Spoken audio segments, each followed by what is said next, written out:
करेंगे आप रिजर्वेशन को लेकर, क्या करेंगे आप आरक्षण को लेकर, जब आपके पास वैकेंसी ही नहीं होगी। बिहार के बच्चों को कितना बड़ा सपना होता है कि 30 से 40 हजार का हम नौकरी करें। उनको नहीं चाहिए हेलीकॉप्टर, प्लेन, न उतना बड़ा संसद भवन का बिल्डिंग। बिहार के बच्चों को बस 30 से 40 हजार का नौकरी दे दो बस। गवर्नमेंट ने क्या वादा किया था कि हर साल 2-2 करोड़ युवाओं को हम नौकरी देंगे, रोजगार देंगे, लेकिन क्या हो रहा है? 2 करोड़ कहाँ मिल रहा है? अगर युवा सड़क पर सवाल पूछने के लिए उतर जाए ना, तो सरकार के पास कोई जवाब नहीं रहेगा। और वही जब प्रोटेस्ट करने के लिए उतरते हैं, आंदोलन करने के लिए उतरते हैं, तो क्या होता है उनके साथ? लाठीचार्ज, मारपीट। युवा को आप डरा रहे हैं, नहीं डरने वाला है बिहार के युवा। कभी बीपीएससी वाले बच्चों पर आप लाठीचार्ज करते हैं, कभी एसएससी के बच्चों पर आप लाठीचार्ज करते हैं। ये क्या हो रहा है बिहार में?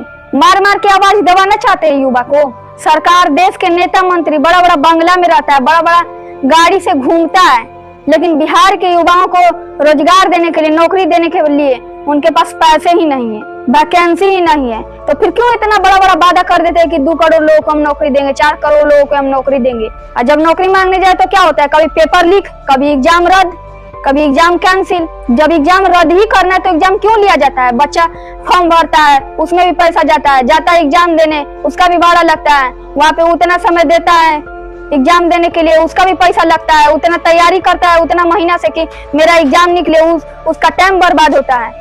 अगर आपको नौकरी नहीं देना है तो क्यों इतना बड़ा बड़ा वादा करते हैं? क्यों वैकेंसी निकालते हैं? क्या बिहार के युवाओं को 30 से 40 हजार का नौकरी नहीं दिया जा सकता है? फिर नेता मंत्री बड़ा बड़ा बंगला में रह सकते हैं, एसी वाला गाड़ी से घूम सकते हैं, और बिहार के युवा अपना हक के लिए रोड पर उतरता है। और रोड पर उतरता है तो क्या होता है?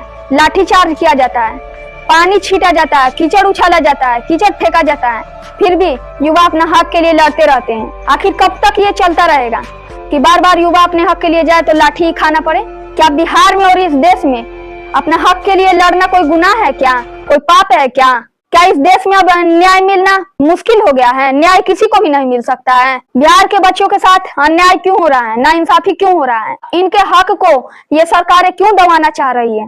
रात दिन मेहनत करते हैं और उसके बाद एग्जाम देते हैं, और फिर भी उनका एग्जाम कैंसिल होता है, फिर दोबारा से वो तैयारी करते हैं, करते करते पूरा उनका उम्र बीत जाता है, बाल पक जाता है सर का, लेकिन फिर भी सरकार को कुछ नहीं दिखता है। और नेता मंत्री देखिए कि प्रधानमंत्री को बोला जाता है कि चौथा फेल है, बिहार के डिप्टी सीएम को बोला जाता है कि वो सातवीं पास हैं, और जो पहले जो डिप्टी सीएम थे उनको बोला जाता है 9वीं फेल।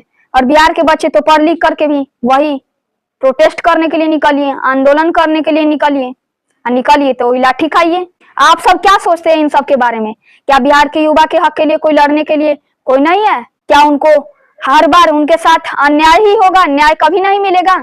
ये कमेंट करके जरूर बताइएगा। और न्याय मिलना चाहिए कि नहीं, आपका क्या राय है बताइएगा जरूर। मिलते हैं अगले वीडियो में, तब तक के लिए जय हिंद।